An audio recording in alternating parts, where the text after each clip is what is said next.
The miraculously changing narrative around Biden's involvement in Hunter Incorporated. The media are committed to defending the first family, no matter what facts emerge. Rarely have newsrooms committed so much effort to protecting men of such little character. As recently as just 4 years ago, the New York Times and other news outlets would have jumped at the chance to investigate allegations that the president and his son operated an influence peddling operation involving foreign nationals. Every editor at every major newsroom would be barking at his staff right now, demanding that they look into whether the president's son had, in fact, leveraged the family name in return for huge sums of cash, whether the president got a cut of the action, and whether the president himself coordinated quid pro quos with well-heeled foreign interests. But that was then. Now, there's a Democrat in the Oval Office. For major media, most especially the New York Times, there's not much value to the Biden family corruption story, which alleges President Joe Biden conspired with his son, Hunter, to rake in mountains of cash from foreign entities in return for certain preferred policies toward their countries. After all, according to the Times, the story is old news. It's also none of your damn business.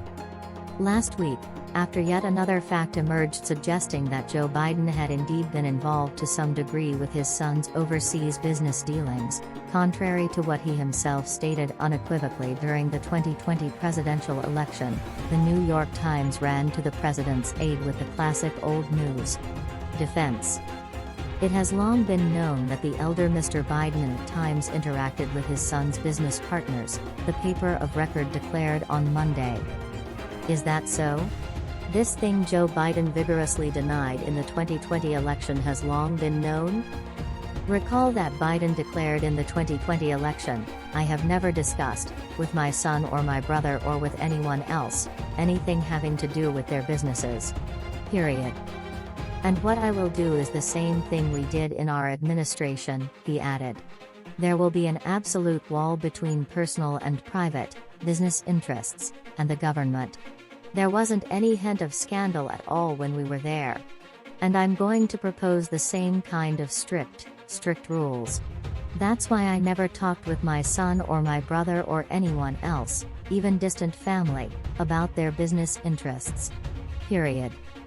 That same year, during a campaign event in Iowa, Biden insisted again that he had never, ever spoken to his son about his business interests. "I have never spoken to my son about his overseas business dealings," Biden said. "I know Trump deserves to be investigated. He is violating every basic norm of a president. You should be looking at Trump. Everybody looked at allegations that I spoke with Hunter about his overseas business activities, and everybody looked at it and said there is nothing there. Ask the right questions."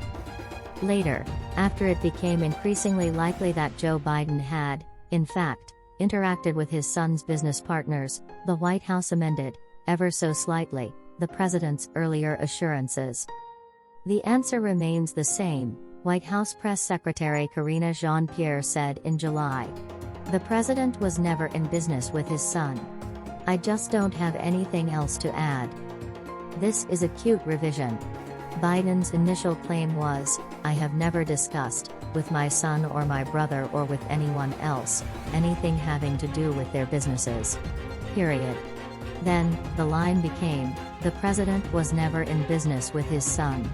Or, as Bill Clinton might have said, "It depends on what the meaning of business is."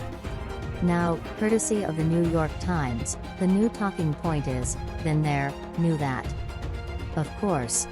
Silly us for reading that line. It has long been known that the elder Mr. Biden at times interacted with his son's business partners, and doing a spit take.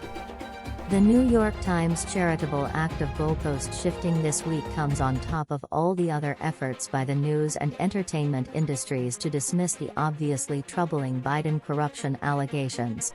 It comes on top of that particularly noxious spin that says the entire story, from Joe Biden's possible financial benefit to claims he interfered in U.S. foreign policy on behalf of foreign interests with very large wallets, is really one of a father's enduring love for his son. It comes on top of the fact that Hunter Biden confessed recently to receiving money from Chinese interests, despite his father claiming in the 2020 election, "My son has not made money in terms of this thing about, what are you talking about, China? I have not had, the only guy who made money from China is this guy, Donald Trump. He's the only one. Nobody else has made money from China." Then, of course, the New York Times spin comes on top of the fact that nearly every major newsroom in 2020 promoted the falsehood that the Hunter Biden laptop, the contents of which suggest that the younger Biden regularly traded on his father's name to enrich the family, was likely the product of a Kremlin disinformation campaign. Joe Biden himself claimed that there was overwhelming evidence from the intelligence community that the Russians were engaged in the laptop smear. Hunter admitted later that the laptop in question is indeed authentic, and that it does indeed belong to him.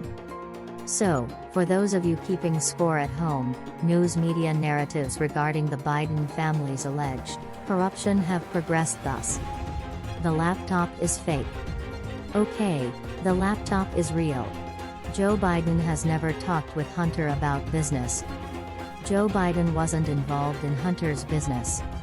It has long been known that the elder Mr. Biden at times interacted with his son's business partners. The next talking point will likely be something along the lines of Joe Biden should be proud of his involvement in Hunter's business. It's what a loving father would do. It has long been known that this is how the media operate when the scandal involves a Democrat. That's today's latest news. Don't forget to subscribe, like, and comment so that this channel can continue to exist. Thank you for listening to the end, and I hope it's useful.